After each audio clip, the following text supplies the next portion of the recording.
PM Modi के जीवन की 3 सबसे बड़ी चुनौतियां जिनको पार किए बिना मोदी कभी पीएम नहीं बन पाते। कौन सी थी वो 3 चुनौतियां? नंबर 1, पार्टी ने प्रदेश से बाहर का रास्ता दिखाया।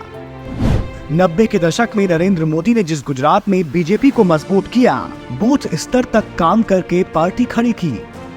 लेकिन 1998 में जब सरकार बनाने की बारी आई, तब केशुभाई पटेल और शंकर सिंह बाघेला जैसे नेताओं की आपसी रस्साकसी में बलि चढ़ गए। हालत ये हुई कि मोदी को जिस काम के लिए पुरस्कार मिलना चाहिए, उसकी जगह उन्हें गुजरात से बाहर का रास्ता दिखा दिया गया और हिमाचल और हरियाणा जैसे राज्यों की जिम्मेदारी दे दी गई। अगर मोदी जी की जगह कोई दूसरा नेता होता तो इस नाइंसाफी की वजह से दूसरी पार्टी में शामिल हो जाता, लेकिन मोदी जी ने ऐसा नहीं किया। उन्होंने हिमाचल और हरियाणा में भी वैसे ही पार्टी के लिए किया जैसे गुजरात में किया था। इसी का परिणाम था कि साल 2001 में जब केशुभाई पटेल को हटाने की बात आई, तो उनकी जगह सबसे पहली पसंद नरेंद्र मोदी ही थे।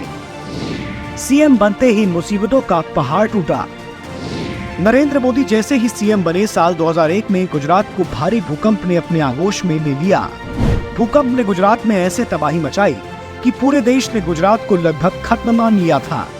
लेकिन वो भूल रहे थे कि गुजरात के पास मोदी है।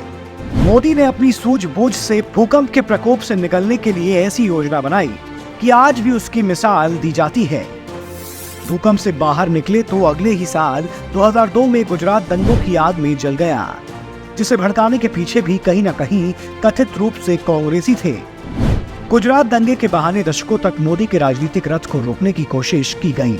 उन्हें बदनाम करने के लिए मीडिया के सहारे प्रोपेगेंडा चलाया गया।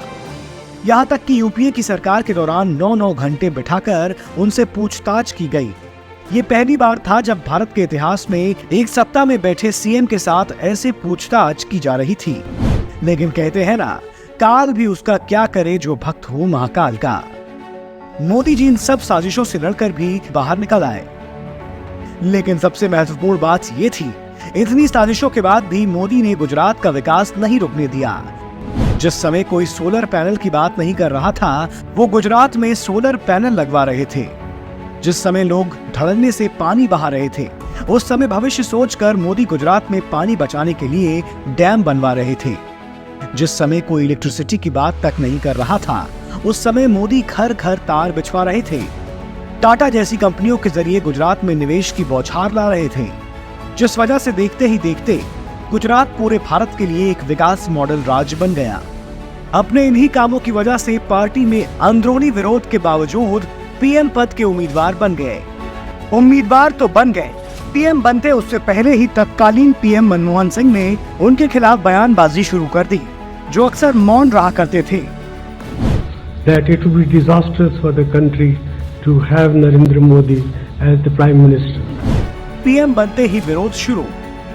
साल 2014 में पीएम मोदी जनता के आशीर्वाद से पीएम तो बन गए, लेकिन जैसे ही पीएम बने, एक बार फिर मुसीबतों का पहाड़ टूट पड़ा। असहिष्णुता गैंग और अवार्ड वापसी गैंग ने असली रूप दिखाना शुरू कर दिया और फर्जी मुद्दों को हथियार बनाकर माहौल बनाना शुरू कर दिया।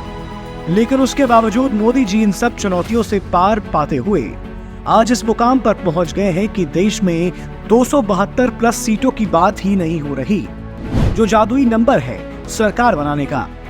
अब तो बात इस बात की हो रही है कि बीजेपी 400 सीटें जीतेगी या नहीं।